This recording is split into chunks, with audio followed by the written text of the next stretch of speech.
And staying in the region, our last story takes us to Ghana, where the West African country is grappling with its worst economic crisis in decades, marked by high inflation, currency depreciation, and mounting debt.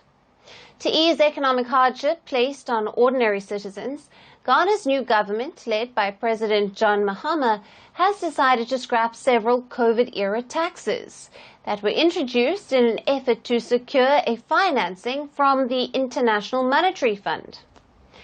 The government has decided to cancel the following 5 taxes that it deemed as a nuisance levy on citizens: 10% tax on lottery winnings, emission levy on industries and vehicles, 1.5% tax on unprocessed gold from small-scale miners, the 1% levy on mobile money transfers, and value-added tax on motor vehicle insurance.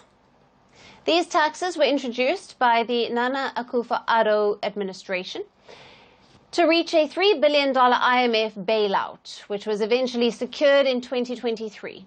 However, critics argue that they raised the cost of living and stifled business growth.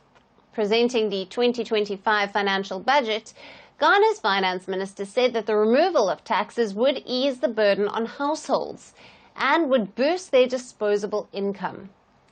Now, he further noted that it would support the growth of businesses in West African country, as well as improve tax compliance. Moreover, the government has also decided to make steep spending cuts this year aimed at recovering the economy.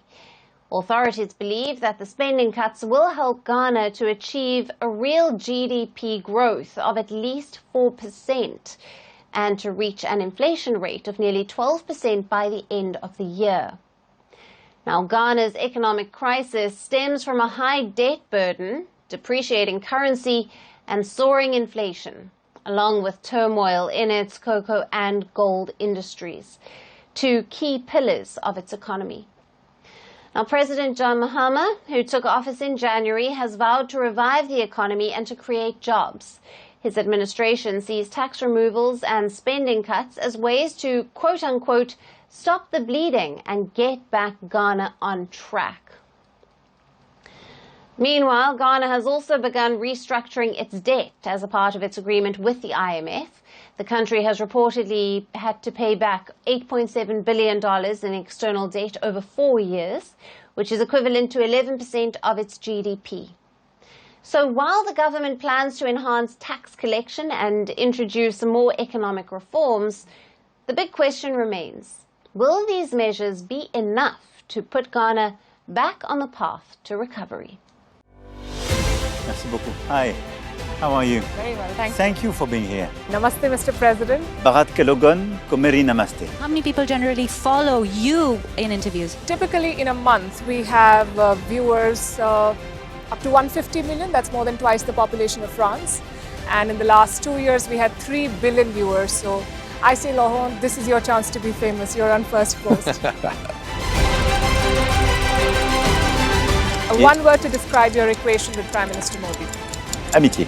As India and France work together, are you creating a new era of non-alignment in the technology space? India is a training superpower.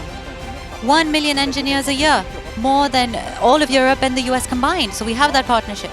We have a partnership on the environment and the economy. We also have civilian nuclear programs, and that is something we've developed far beyond the France-India relationship.